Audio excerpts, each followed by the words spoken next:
Let's speak now to the Police Minister, Bheki Cele, about the situation in the Northwest to do with illegal mining. He's joining us. I'm not sure if he's still in the Northwest, but let's speak to him nonetheless.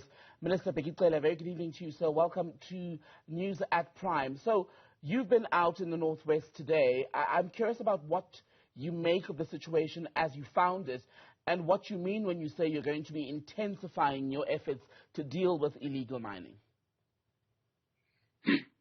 Good evening, Thembekile and the viewership. Yes, we have been there at Stilfontein today. What really takes me a little bit aback is that we have started these operations with Zama Zamas some time back. Actually, the first unit was formed July 2019 in Free State in Welkom.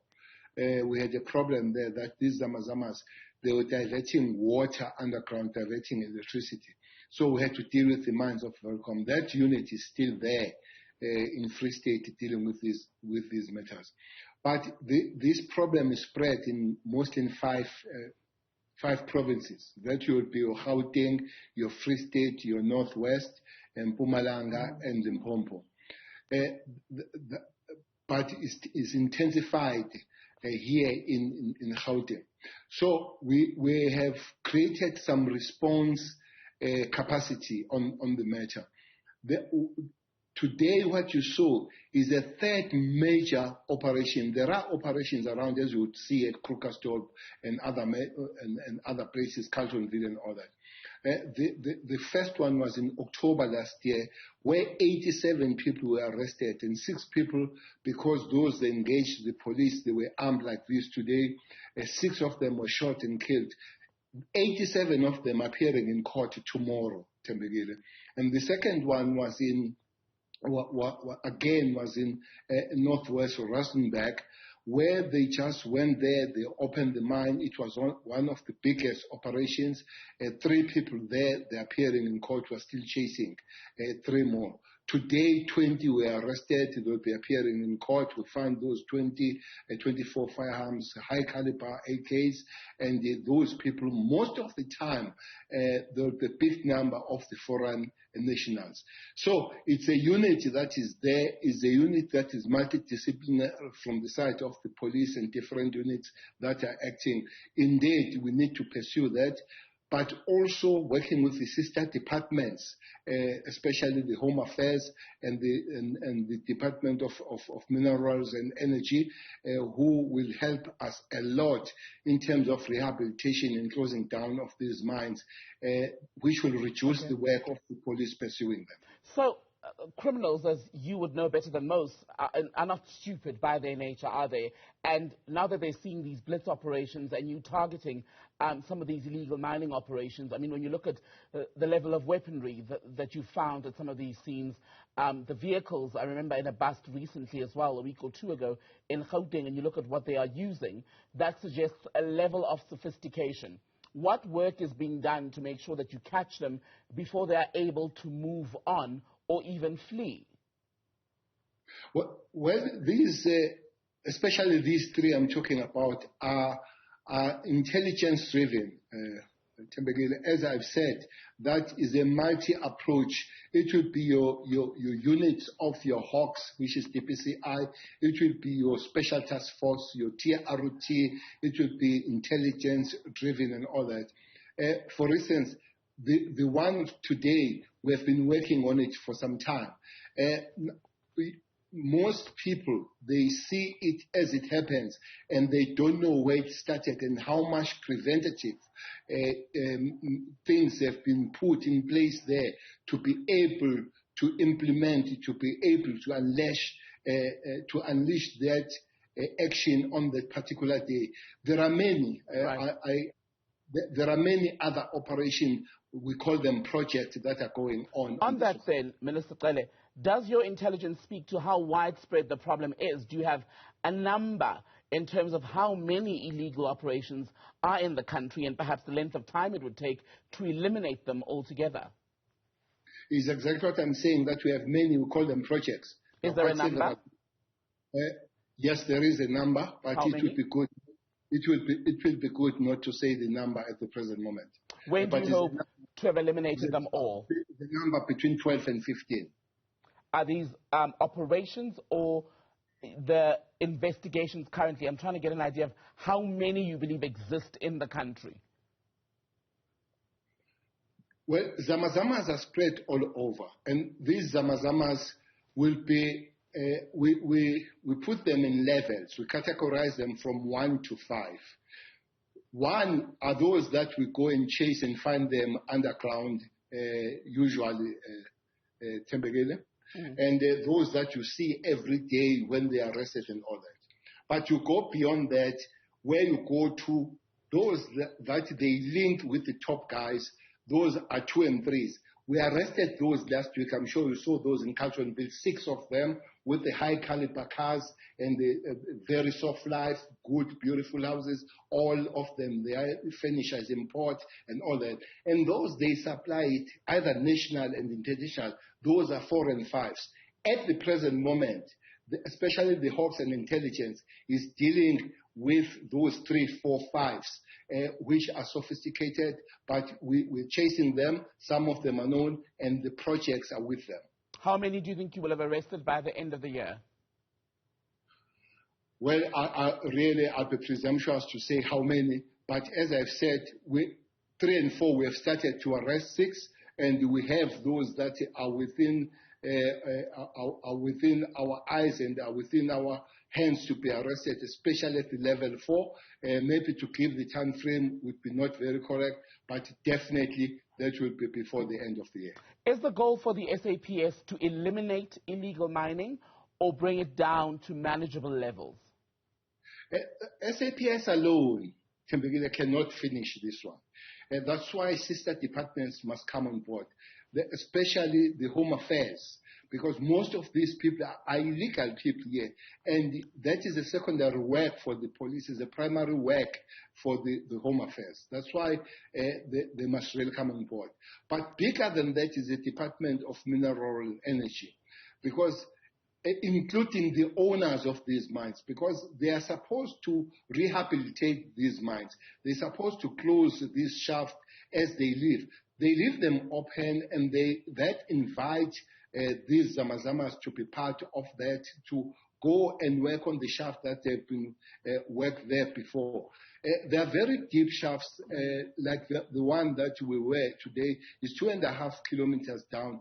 But those that, like the governing kind of a body that we found, those 20 people are people that they receive the gold, they send there, money is paid to them. We find 87,000 rand cash there. We find guns with them. We find cell phones. We find Wi-Fi and all that. So it's indeed that the government and especially these departments will have to come and work together. And those departments that you referenced, we sit with this crisis partly because they've dropped their ball on their end, isn't it? Yes, indeed, there would have been that the delayed, especially the Department of Minerals. They have started closing some, especially in East Rand. I think about 160 of them, of these shafts have been closed. But there are 6,000 of them. The problem, the rehabilitation and the law that forces the mines and the government to close that is a new law. Those that were there in these mines before the new dispensation, the new government, the law did not tell them that as you leave, close these things. So it's a very long problematic history that the present government will have to deal with. I'm told that is about a 62 billion rand budget to close them all. But that means that the present-day government has been sleeping on the job, Minister, because illegal mining is not new. Those laws should have been crafted and put into effect a long time ago, I'd suggest. I don't know what to talk about a long time. I'm simply saying to you, this new government has put the law, Tembegile, that as you leave the mine, you rehabilitate. The previous government, where many mines have been worked even before this government, had no law that says you rehabilitate, you close this thing. So this closing that is happening now is because of the new law under the new dispensation. But it's not been entirely successful, otherwise we wouldn't be sitting here tonight. Indeed, because it's a new thing, it's a new law, it's a new implementation. We will come to the time working together where this thing will be eliminated. It might not be too soon, but it will be, because the law now is there, and there was no law before then. If you think and you understand how long the mining in South Africa had started, has been more than 200 years, and all that time the government did not see fit to rehabilitate and close this mine until the government after 94. Right. I want to squeeze in two more issues, if I may, with you, Minister, unrelated to illegal mining. Let me ask you about the situation in the Johannesburg CBD. I'm sure you've seen reports. The bodies of 6 women found.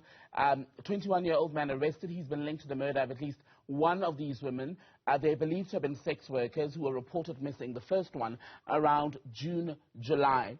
What is the commitment of the police ministry in dealing with this, especially the safety of, yes, sex workers? It's not decriminalized, but the reality is these are people who are still entitled to rights and protection.